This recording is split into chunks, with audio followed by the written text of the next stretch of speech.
গ্রামবাসী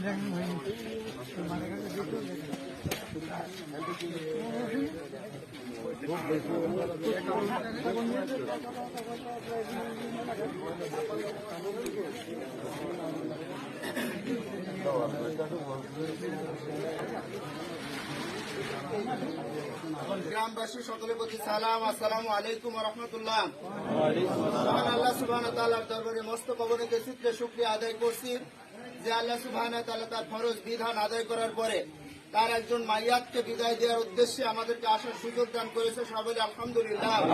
রাসূলের প্রতি দুরূদ সাল্লাল্লাহু আলাইহি ওয়াসাল্লাম, শহীদদের প্রতি মাগফিরাত কামনা করছি। সবাই বলে আল্লাহুম্মা আমিন।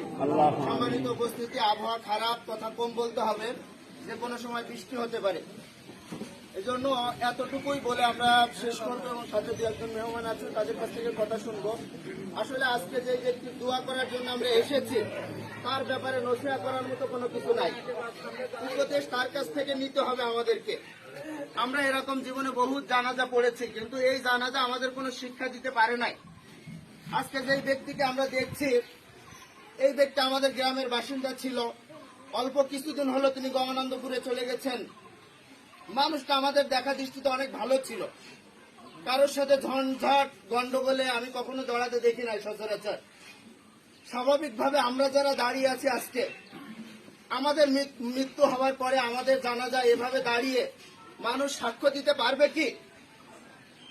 আজকে যার জানাজায় দাঁড়িয়েছি এভাবে আমি যে সাক্ষ্যটা দিলাম, আমিও গ্রামের মানুষ, যতটুকু গ্রামে থাকি আমার দেখা দৃষ্টিতে আমি কখনো দেখি নাই। কিন্তু আজকে আমরা যারা জানাজায় দাঁড়িয়েছি আমাদের ব্যাপারে এরকম সাক্ষ্য কয়জন দিতে পারবে? সম্মানিত উপস্থিতির জন্য আসুন, পৃথিবীতে আমরা অল্প হায়াত নিয়ে এসেছি, এই হায়াতটা কতটুকু নির্দিষ্ট আমরা জানি না। স্বাভাবিকভাবে যে গুই সাপ আমরা দেখি, এই গুই সাপ পৃথিবীতে বেঁচে থাকে প্রায় 750 বছর। কত বছর? 750 বছর। যে কচ্ছপ আমরা দেখি এটা বেঁচে থাকে প্রায় 250 বছর। আমরা মানুষ বেঁচে থাকি 60 বছর, 50 বছর, সর্বোচ্চ 100 বছর। সেই হায়াত নিয়ে আমরা পৃথিবীতে এসে কত কিছুই না করছি, মানুষের হক ফাঁকি দিচ্ছি, হালাল হারাম কোনটা এটা বিবেচনা আমরা করি না। যাই হোক, আল্লাহ তাআলা আমাদেরকে সঠিক বুঝ দান করুক। আমাদের মাঝে উপস্থিত আছেন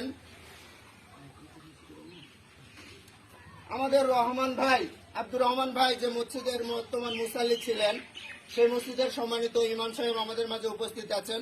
সংক্ষিপ্তভাবে সম্মানিত ইমাম সাহেবকে কথা বলার জন্য অনুরোধ করছি। আসসালামু আলাইকুম ওয়া রাহমাতুল্লাহি ওয়া বারাকাতুহু। আলহামদুলিল্লাহ ওয়াহদাহু ওয়াসসালাতু ওয়াসসালামু আলা মান লা নাবিয়্যা বা'দা, আম্মা বা'দ। ক্বালা আল্লাহু তাআলা ফি কালামিহিল মাজিদ ওয়া ফুরকানিহিল হামিদ। আউযু বিল্লাহি মিনাশ শাইতানির রাজীম। বিসমিল্লাহির